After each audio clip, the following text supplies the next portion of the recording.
nikamfadhilisha yeye katika bara na katika bahari, kisha nikampa yeye riziki ambayo kwamba ni mzuri ili iweze kumpatia yeye nguvu. Ndugu zangu, neno la leo ningependa kumzungumzia mwanadamu. Angalia ndugu yako, umwangalie vile alivyoumbwa. Mwenyezi Mungu anasema lakad khalaqnal insana fi ahsani taqwim, tumemuumba mwanadamu katika umbile ambalo kwamba ni zuri, umbile ambalo kwamba limenyooka sawa. Angalia ndugu yako namna alivyoumbwa, umpe mkono, umwambie Mungu anakupenda, ndio maana akakumba namna ulivyo. Mungu ametupenda.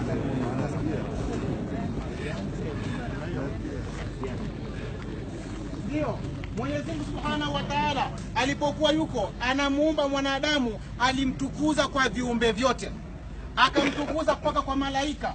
Akawaambia malaika, wa idh qulna lil malaikati inni ja'alun fil ardi khalifa qalu atajalu fiha man yusrifu fiha wasfiku dima. Ilipokuwa Mungu ataka kutuumba sisi, aliwaita malaika. Mwenyezi Mungu ako na uwezo wa kufanya kila kitu, lakini hakutaka kuonyesha hivyo. Anataka kuonyesha kwamba kila jambo tunalofanya tuwe tunashauriana. Ndio maana akawaita malaika, akawaambia malaika, mimi nataka kumuumba mwanadamu. Tumwangalie malaika alimjibu nini Mwenyezi Mungu. Alimwambia Mwenyezi Mungu, atajalu fiha man yufsidu fiha wasfiku dima. Je, wewe Mwenyezi Mungu unataka kuumba mtu ambaye kwamba atakwenda kuwa mfisadi katika ardhi? Maneno ya ukweli, sisi ni wafisadi. Wasfiku dima, kisha utaka kwenda umba mtu ambaye kwamba atakwenda amwage damu katika ardhi? Mwenyezi Mungu akamwangalia malaika, akamwambia wa nahnu nusabbihu laka, na sisi umetuumba kila siku tunakushukuru, kila siku tunakuomba. Malaika wameumbwa katika ibada peke yake.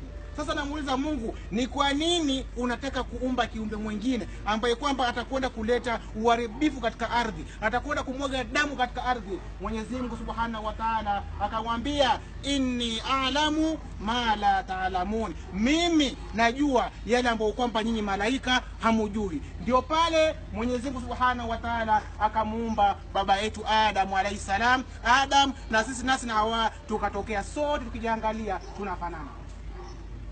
Ukikata damu yako ni nyekundu kama yangu, uko na macho mawili kama yangu, kila kitu tunafanana, kwa sababu Mwenyezi Mungu Subhanahu wa Ta'ala amesema kwamba ametuumba makabila tofauti tofauti, watu tofauti tofauti, ili tupate kumwogopa Allah Subhanahu wa Ta'ala.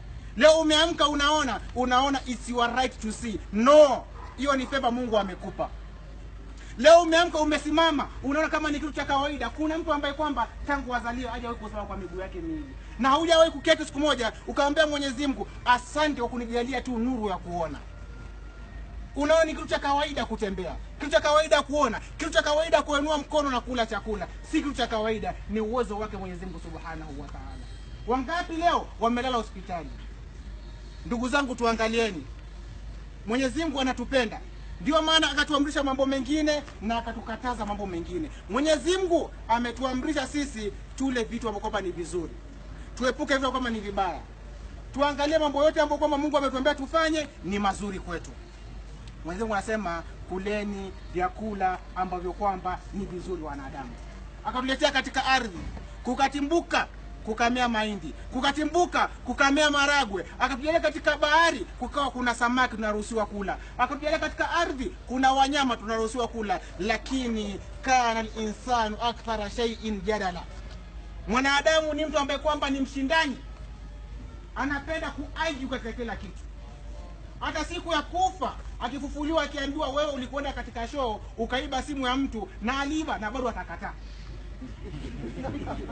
Na hapo ni mbele ya Mungu, na mwanadamu atakataa, atamwambia Mungu si mimi.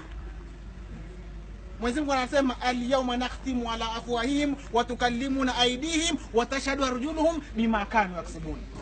Ikifika hiyo siku mwanadamu, hii mdomo unaongea mingi, Mungu atafunga, ataambia mdomo nyamaza, viungo ongea. Mguu utaanza kuongea, useme ni kweli mimi nilitoa step, nikajipia mwenyewe by the center quick match, nikatoka nikaenda nikachukua mkono wote, mimi nilibeba na mimi nikapiana kwa mtu mwingine. Alafu anaambiwa, je, mdomo anasemaje? Mdomo anasema, sasa wewe umefikiri umetuuza sote? Kwani kwa mbona nitengea peke yangu? Tunaenda sote kwa pamoja, teamwork. Askari ndio hiyo inafikia hapo. Mdomo sasa unaambia sio mimi nitachoka peke yangu. Mwenyezi Mungu Subhanahu wa Ta'ala akatuambia tena kwamba enyi wanadamu, msikurubie vilevi, msikurubie zina. Ametukataza haya maneno. Angalia katika ulevi faida inayopatikana ni gani? Lakini majority ya askari tumezama katika ulevi. Unapata askari anajiua, askari anaua mke wake, askari anaua girlfriend yake kwa sababu ya stress. Pesa ikurushe kununua chakula, wewe unaongeza na ulevi juu. Umeacha watoto nyumbani wanahangaika, umeacha bibi nyumbani anahangaika. Mwenyezi Mungu Subhanahu wa Ta'ala anakukataza, ana sababu yake. Mwenyezi Mungu anakuambia usizini. Ukitaka oa, kwanza kwa Uislamu tukaambiwa fankihu ma taba lakum minan nisa'i mathna wa thulatha wa ruba wa in khiftum la ta'dilu fa wahidatan aw ma malakat aymanukum dhalika adna la ta'ulu. Mwenyezi Mungu amesema kama huwezi basi oweni wanawake 2, 3, 4. Ukiwa wewe ni muoga, oa mmoja.